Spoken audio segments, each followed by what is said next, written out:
Okay, so I've had the Chevy Square Body for, I guess it's been a week today, actually.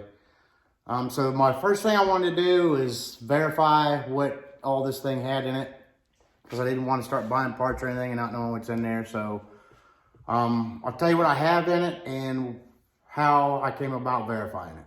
So we'll start with the rear end, the rear axle. Okay, so the rear end, I verified it by just basically what it was, all the physical characteristics of it. Did a lot of research on all this stuff.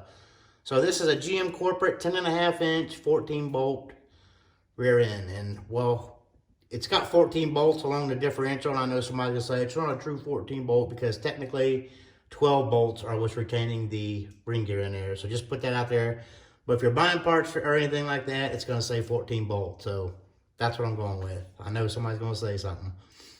So how I found out this is the 14 bolts, obviously. And then also the axles come through the wheel and it's 8 lug. So that's that. And there's also a number on there. There's actually in his receipts when he bought it. I haven't looked up that number, but you can pretty much tell from the characteristics. And then it's got 410 gears in it. I'm 95% sure because I did the old tried and true wheel test. Like jacking up, that's why the jack and everything's up here. And then spinning the tires and counting the rotations of the drive shaft. And I'll verify that when I change the gear oil in there. So that's that. We'll go ahead and do the front axle next. Okay, so the front axle is a Dana 44. And you can tell by looking at the cover what it is, and it's also stamped on there that it's a Dana 44. These have 409 gears in it, according to the tag. And like I said, that makes sense because the rear end's 410, this 409. And they're supposed to match. As long as you're within 1%, you're fine. So I can barely read that tag, and it said 40, so I believe it's a 409, and like I said, that would make sense. So Dana 44 with 409 gears in the front. Okay, and next is the motor. It is, in fact, I had the air cleaner off so I can show you where I found the number. So this is, in fact, a 350. That was my main thing I wanted to verify. So the cast number on this is 3970010, which shows it to be a 350 Chevy with a 2-bolt main or a 4-bolt main.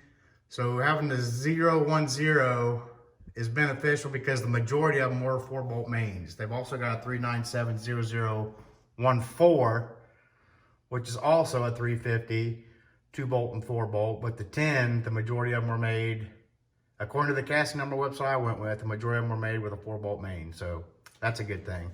Let me show you where I found this number. Okay, I'll try to show you where this is.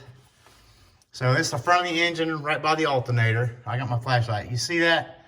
Straight down, you'll see that shiny flat spot right there. Let me try to zoom in on it. That, I lost it now. Right there, that flat spot. So you should have a casting number there. A lot of rebuilt motors will machine the surface of the block and that'll get ground off, which is what happened here if it was over there in the first place. So that's the first place you look.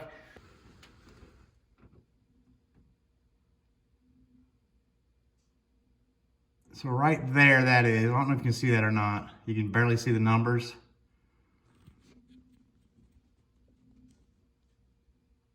Right where the light's at. So where that's located, it's gonna be on the driver's side, and it's gonna be straight down. And like I said, I got to it from the side. I could catch a couple numbers from up here. So what I did is I have my son up here, and I went below and moved the camera around until it was hitting the numbers, and then he would tell me to go left or right. And then we got all the numbers on video, and that's how I got that. Okay, so now all we have is the transfer case and the transmission. So the transfer case is an MP205, which I was really happy with, not having the 203 in there. It's still, the shifter and everything inside is still set up for an MP203, but it's definitely an NP205. You could tell by several ways with that. There's a round cover with 3 bolts on it, but I actually found the tag on this thing. Okay, also while we're underneath there, we'll go ahead, since I'll be underneath there anyway, we'll go ahead and identify the transmission, which is an SM465, which I figured that's what it was by the gear pattern and the fact that it's got a real high granny gear, real low gear. So I'll show you where I found those. The transmission I found by the casting number on it. And I think I said that already, I don't know. And obviously the gear pattern, and then the transfer case has actually got a tag on the front, but you can tell by looking. Maybe I'll do a video on how to identify all that different stuff, because I did a ton of research before I started it. So let's get up underneath there and I'll show you that. Okay, so this might be upside down or whatever. So another way to tell with the SM465 is it's got 2 PTO ports on there also. It's got one on either side. So one on the driver's side and one over here on the passenger side has got. Right, here's the casting number, if you can see it up there. Yeah, right there. So I just looked that up. And so that's your transmission. And like I said, the 2 PTO outlets, ports, whatever you want to call them.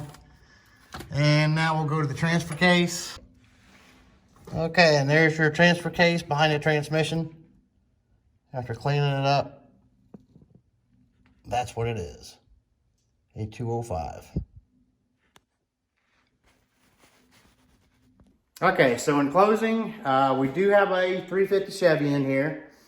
Most likely a 4-bolt main, but don't know that for sure.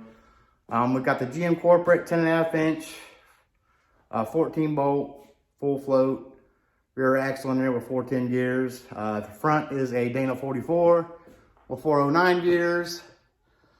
MP205 transfer case, which is I'm really happy about, and the SM465 transmission. So that's the gist of it. Like I said, maybe I'll do a video on how to identify different, like I said, I did a lot of research on this. So it's kind of fresh in my head, how to identify the different, what you might have in yours if you're new to it like I am. On the next project we're probably gonna do, well, this week sometime I'm gonna lift the front end up and I'm gonna go through all the suspension components and the steering, because my steering is really sloppy in this, and also the brakes aren't that great. The first order of business will be the suspension and the steering in the front. Once I get all that done, I'm pretty sure I'm gonna go with a 4-disc brake system. I like to retain my emergency brake too, so we'll see what they got on the market for that. But first we're gonna go ahead and knock out the steering in the front end. Before we do that though, let me show you the hood real quick. Okay, so the hood has got this, on both sides, it's worse on the passenger side, and it goes down. So I've been reading about it, and it'll come right back up too after you drive it for a little bit. And like I said, this side, it's not as bad, but it's there. So we might do a fix on that. Might have to replace the hinges, but there's a fix out there for it, and that'll probably be in my next video. So again, thanks for watching.